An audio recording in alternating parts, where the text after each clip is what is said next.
तो आदाब, नमस्कार, गुड इवनिंग, सत श्रीकाल। एक बार फिर आप तमाम लोगों का स्वागत है क्राइम तक की कहानी के इस एपिसोड में। उम्मीद है पूरी फैमिली अच्छी होगी, अपना और अपनों का ख्याल रख रही होगी।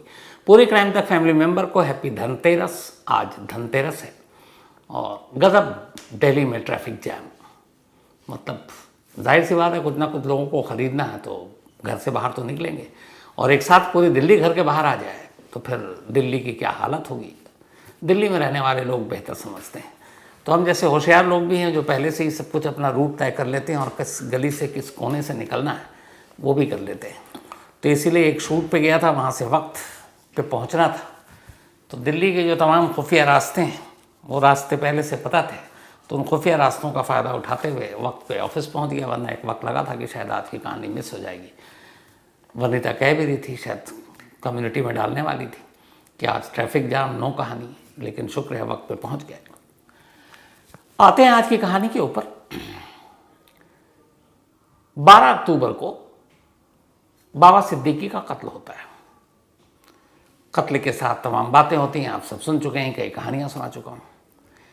24 घंटे बीते 13 अक्टूबर को मुंबई से दूर, साबरमती जेल से दूर, बिहार के पूर्णिया में कुछ मीडिया वाले कुछ सवाल पूछते हैं। और चूँकि 24 घंटे उस वक्त टीवी पे ही बाबा सिद्दीकी मर्डर केस चल रहा था, लॉरेंस का नाम चल रहा था, सलमान की धमकी चल रही थी, तो लॉरेंस गैंग का नाम उछला।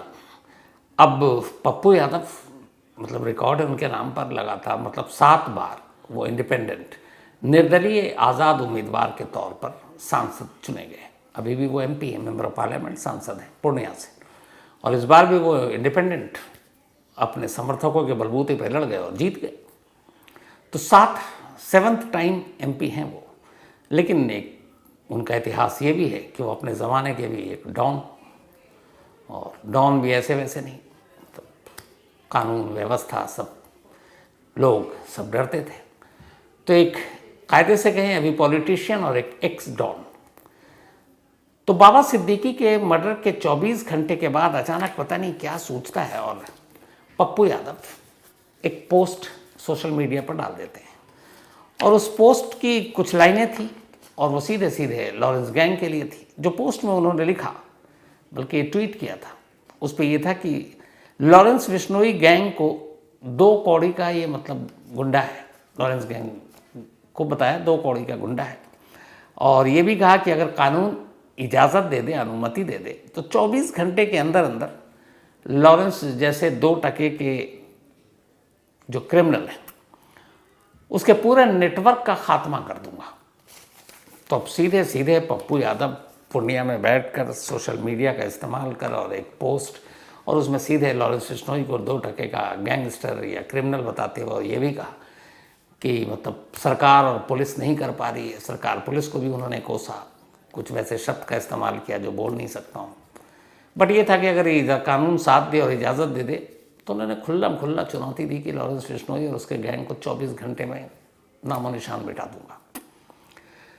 12 अक्टूबर को बाबा सिद्दीकी का मर्डर और 13 अक्टूबर को ये पोस्ट। इसके बाद बाकायदा उन्होंने अपने इस पोस्ट के बाद मीडिया से भी बयान किया, लॉरेंस गैंग की खिंचाई की, और साथ में ये भी कहा कि बाबा सिद्दीकी के मर्डर का अफसोस है और वो सलमान खान को जो धमकी दी जा रही है गलत है, और वो खुद मुंबई जाएंगे। और सिर्फ कहा नहीं, इसके बाद पप्पू यादव सचमुच मुंबई पहुँच गया। कुछ लोगों ने कहा था कि वहाँ बैठे बैठे तो बोलना अच्छा है, मुंबई जाओ, मिलो, फिर देखते हैं तुम में कितना दम है। अब पुराने डॉन रहे पप्पू यादव कहाँ डरने वाले, पहुँच गए मुंबई। वहाँ जाकर बाबा सिद्दीकी के बेटे ज़ीशान सिद्दीकी से मुलाकात की, उसकी तस्वीर भी है। और इसके बाद उनको सलमान खान से मिलना था, लेकिन सलमान खान किसी शूटिंग में बिजी थे, मुलाकात हुई नहीं, और पप्पू यादव को वापस पूर्णिया भी लौटना था। तो मुलाकात हुई नहीं, तो उन्होंने सलमान खान से फ़ोन पर बात की, और फ़ोन पर बात कर कहा कि हम तुम्हारे साथ हैं, डरने की ज़रूरत नहीं है, सब धमकी वमकी बेकार की चीज़ें हैं। और ये सारी बात करने के बाद खुद पप्पू यादव ने सलमान से हुई बातचीत का जो सारांश था, जो अंश था, वो फिर एक बार सोशल मीडिया पर डाल दिया। तो पहली बार 13 अक्टूबर को डाला, फिर मुंबई गए, मुंबई से लौट कर आए, वो ज़ीशान के साथ अपनी तस्वीर भी, फिर सलमान से जो फ़ोन पर बात हुई वो भी, सब कुछ डाल दिया। अब उसके बाद ये डाल दिया, फिर सब खामोशी छा गई। लगभग कुछ दिन बीत गए। अचानक अभी लास्ट संडे 2 दिन पहले की बात है, आज ट्यूसडे है और 27 तारीख की बात है, 27 अक्टूबर रात का वक्त, पूर्णिया में पप्पू यादव घर पर, और अचानक उनके मोबाइल की घंटी बजती है, फ़ोन उठाते हैं। अब दूसरी तरफ से जो बंदा है वो पहले तमीज़ से, फिर गाली देकर और फिर पूरी बातचीत करता है। 2 अलग अलग वीडियो ऑडियो आए हैं जो फ़ोन पर बातचीत हुई, और इस बातचीत में जो कुछ हुआ, कमाल ये कि ये बातचीत का ऑडियो भी खुद इस बार भी पप्पू यादव ने सोशल मीडिया पर डाल दिया, देश को सुना दिया कि लो भाई सुनो क्या कह रहे हैं लॉरेंस गैंग के लोग। अब जो धमकी देने वाला था उसमें से एक का नाम बताया जा रहा है कि अज्जू विश्नोई है। थोड़ा सा वो हकलाता है, इसलिए अपने गैंग में उसका नाम एक हकला भी है। उसके और पप्पू यादव के बीच में बातचीत हुई, 2 अलग अलग बार बातचीत हुई। एक बातचीत में बताते हैं कि पप्पू यादव खुद बात कर रहे हैं, लेकिन अपना पीए बनकर, खुद को ही मतलब वो पीए बता रहे हैं अपना, और ये बातचीत चल रही है। अब ये जो पूरी बातचीत है, इस बातचीत में धमकी है, और धमकी कहाँ से है? शुरुआत वहीं से हो गई कि 13 अक्टूबर को जो पोस्ट डाला पप्पू यादव ने लॉरेंस गैंग के खिलाफ, और 2 टके का क्रिमिनल बताया, और 24 घंटे में गैंग को साफ कर देने की धमकी दी, चुनौती दी। अब उसका जवाब था। अब उधर से बातचीत के बीच में बहुत सारे गाली गलौज भी हैं, बीप भी है, लेकिन साफ सुथरा कुछ ऑडियो जो है, मैं उसका थोड़ी सी झलक हिस्सा आपको, जो खुद पप्पू यादव ने रिलीज़ किया, जारी किया है, वो पहले आपको सुनाता हूँ। यादव से बात हो रही है अब किसी और से?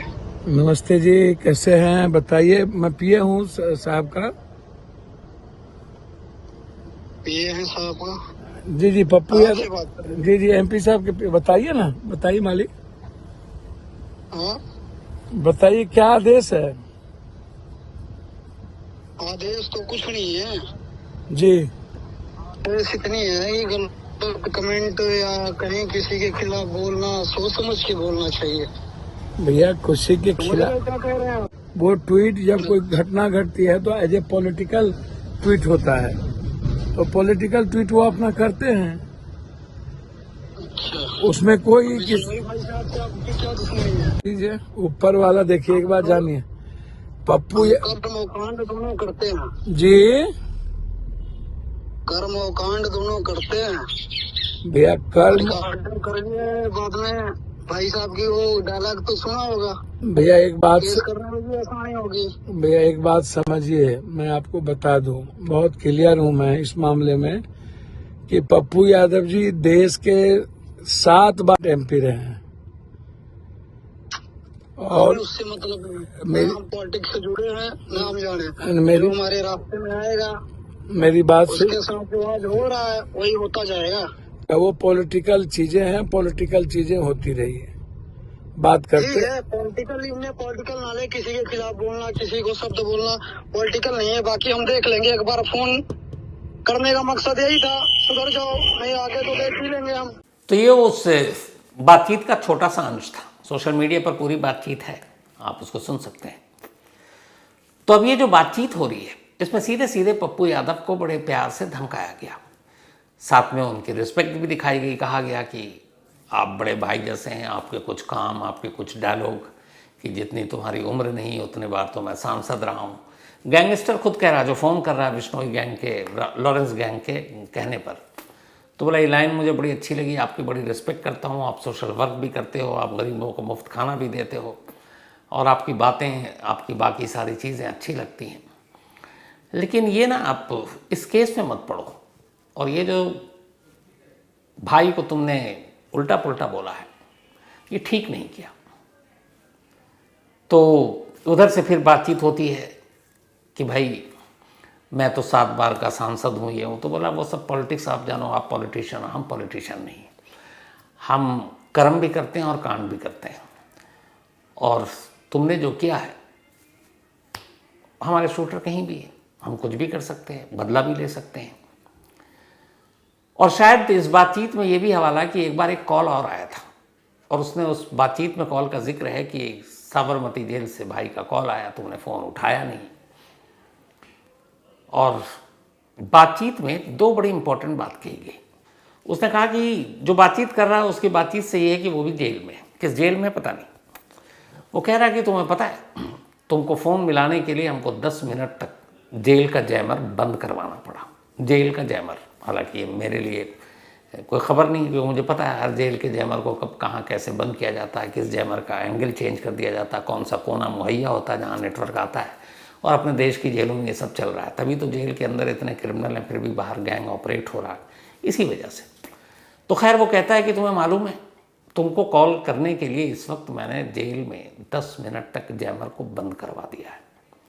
और 10 मिनट का मतलब तुम समझते हो, मतलब 10 मिनट जेल में एक जैमर को बंद करवाने का मतलब समझते हो? मतलब ये है कि हम लोग हैं क्या तोप है, ये मतलब था उसका। फिर ये कहता है कि 10 मिनट का जो जैमर बंद होता है ये भी ऐसे ही नहीं है, पैसे लगते हैं। पर मिनट 1 लाख रुपए जैमर बंद करवाने का।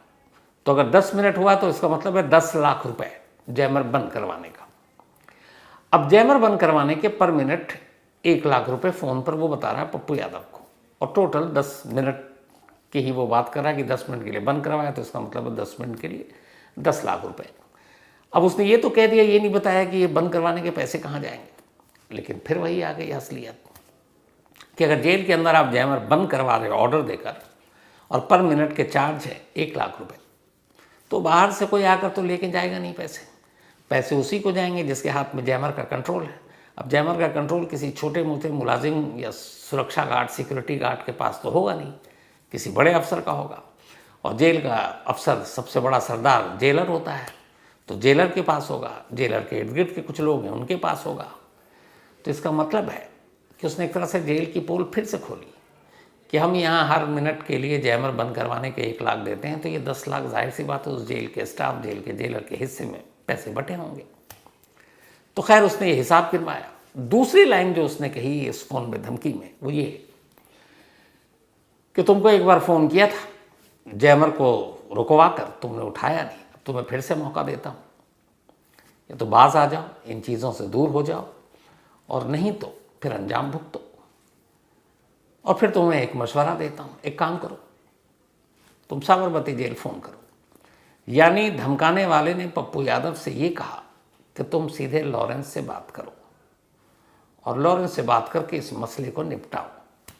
उसने कहा कि मैं बीच में खुद पड़ गया हूँ, कैसे कैसे क्या कर रहा हूँ तुम्हें बचाने के लिए, और तुम हो कि इस तरह की हरकतें कर रहे हो, तो अब सीधे लॉरेंस से बात करो। अब ये धमकी में, ये भी ऑडियो में साफ आप सुन सकते हो। अब ये दोनों चीज़ें बड़ी इंपॉर्टेंट थी, दोनों लाइन उस धमकाने वाले को, जो खुद को लॉरेंस गैंग का बता रहा था, जिसका नाम अज्जू विष्णु या हकला के तौर पर सामने आ रहा है। पहला ये कि जैमर रुकवा दिया जाता है जेल में पैसे के दम पर। दूसरा ये कि अब पप्पू यादव लॉरेंस से फ़ोन पे बात करें। अब यहाँ एक बड़ा इंटरेस्टिंग सवाल है, फ़ोन तो रख दिया गया, पप्पू यादव को धमकी मिल चुकी, क्या पप्पू यादव अब साबरमती जेल में लॉरेंस को कॉल करेंगे, फ़ोन पे बात करेंगे, और क्या बात करेंगे ये तो पता नहीं। लेकिन क्या उस बातचीत के बाद अपने बाकी जो पोस्ट, फिर बाकी जो डाल रहे हैं, सार्वजनिक कर रहे हैं, क्या लॉरेंस से बातचीत की उस पूरी बातचीत का ऑडियो भी वो सार्वजनिक करेंगे, सोशल मीडिया पर डालेंगे? ये बड़ा इंटरेस्टिंग सवाल है। अब इन दो डॉन के बीच की लड़ाई, क्योंकि एक्स डॉन पप्पू यादव भी रहे और लॉरेंस डॉन ही मानिए आप, दोनों के जो समर्थक हैं, सपोर्टर हैं, चाहने वाले, उनके बीच में बड़ा इंटरेस्टिंग एक झगड़ा हो गया। पप्पू यादव के सपोर्टर कह रहे हैं कि लॉरेंस जैसा ये गैंग या वो जो लोग हैं, ये सब पता नहीं बरसों पहले पप्पू यादव ये सब कुछ कर चुके हैं, बच्चा है वो।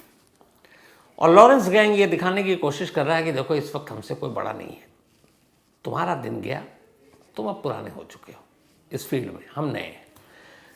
तो एक तरफ पप्पू गैंग के लोग या पप्पू यादव के समर्थक पप्पू यादव को हीरो के तौर पर पेश कर रहे हैं कि भाई किसी से डरने वाला नहीं, छूट मिल जाए पुलिस प्रशासन से तो 24 घंटे में लॉरेंस गैंग का नाम और काम ख़त्म कर देगा। उधर लॉरेंस गैंग के लोग कह रहे हैं कि भाई सुधर जाओ, भाई से बात करो, माफ़ी मांगो, और नहीं तो अंजाम भुगतो। तो अब दोनों गैंग और उनके जो सपोर्टर हैं, और ख़ासतौर पर सोशल मीडिया, वो भी हिस्से में बढ़ गई। एक पप्पू यादव सपोर्टर, एक तरफ लॉरेंस गैंग के सपोर्टर। अब सपोर्टर एक दूसरे के बारे में राय दे रहे हैं। अब ये सारी चीज़ें तो एक तरफ हैं, लेकिन अब धमकी मिली तो पप्पू यादव को ही पता है यार, धमकी मिली, ये सांसद हैं। और इस धमकी के साथ साथ उसने बाकायदा ये भी कहा कि हमें पता है तुम कहाँ कहाँ जाते हो, और ख़ास तौर पर उसने 9 ठिकानों के बारे में जानकारी दी। पूरी बातचीत में, और उसने कहा कि कॉल पे कि तुम्हारे 9 ठिकाने तो हमने आइडेंटिफाई कर लिए, जहाँ तुम जाते हो हमारे शूटर वहाँ पे कभी भी तुम्हारा काम कर सकते हैं। और बाकायदा उन 9 ठिकानों का नाम भी ले रहा है पप्पू यादव के। उनमें से एक ठिकाना जो है वो बताया उसने पप्पू यादव का अपना घर पूर्णिया में, दूसरा ठिकाना हाउस पार्क दोपल्ली, ये एक और ठिकाना उनका, तीसरा है हाउसिंग सोसाइटी आनंदपुर, चौथा है अपार्टमेंट बिल्डिंग गुरुदास, पाँचवां पटना का ये घर है जहां उन्हें नज़रबंद करके रखा गया था, छठा है जन अधिकारी पार्टी का ऑफिस जो इनकी पार्टी है राइडिंग रोड, सातवां है आख गुप्ता जनरल स्टोर के पास सोसाइटी, आठवां है भरतंडा परमाणुपुर के पास का घर, और इसके अलावा पूर्णिया संसदीय क्षेत्र में भी जो उनका इलाका है वहाँ भी घूमते रहते हैं। तो उन इलाकों के बारे में भी हमारी पूरी जान पहचान है। तो मतलब 9 ठिकानों के पप्पू यादव की लिस्ट भी गिना दी और ये भी बता दिया कि देखो हमारे तो शूटर हर तरफ है, बेइंतहा शूटर है, आप देख लो। अब जब ये सारी चीज़ें इतनी डिटेल में कही तो पप्पू यादव जिस तरीके से सोशल मीडिया पर ये लड़ाई छेड़ी लॉरेंस के खिलाफ, तो अब लगा ये लड़ाई बहुत आगे बढ़ेगी। अगले दिन इस धमकी का खुद ही पप्पू यादव ने सोशल मीडिया पे वो बातचीत भी जारी कर दी जो गैंग का था।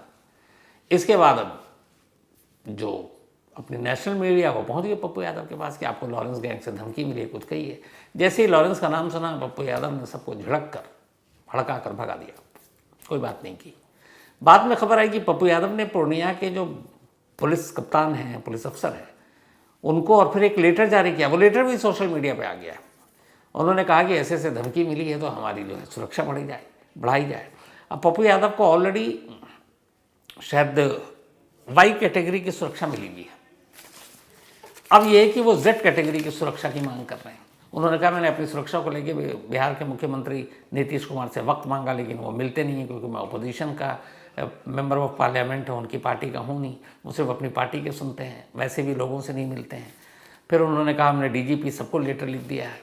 पूर्णिया के जो पुलिस अफसर हैं इंचार्ज, उन्होंने कहा हाँ उन्हें इस धमकी के बारे में जानकारी है और वो इसके बारे में ज़रूरी कदम उठा रहे हैं। तो एक तरफ पहले तो पूरी धमकी धमकाना, पूरी डाउनगिरी, और फिर उसके बाद धमकी के बाद अब सुरक्षा की भी मांग, और उधर लॉरेंस गैंग को इंतज़ार कि साबरमती जेल में कब कॉल जाता है। तो अब देखिए ये कहानी कहाँ जाती है, क्योंकि कहानी शुरू हुई थी बाबा सिद्दीकी से और सलमान खान को दी जाने वाली धमकी से, और उसके पीछे आया था लॉरेंस गैंग का नाम जो अभी इस्टेब्लिश नहीं है। लेकिन अब इन सारी चीज़ों में अचानक लड़ाई का रुख कहीं और मुड़ गया है।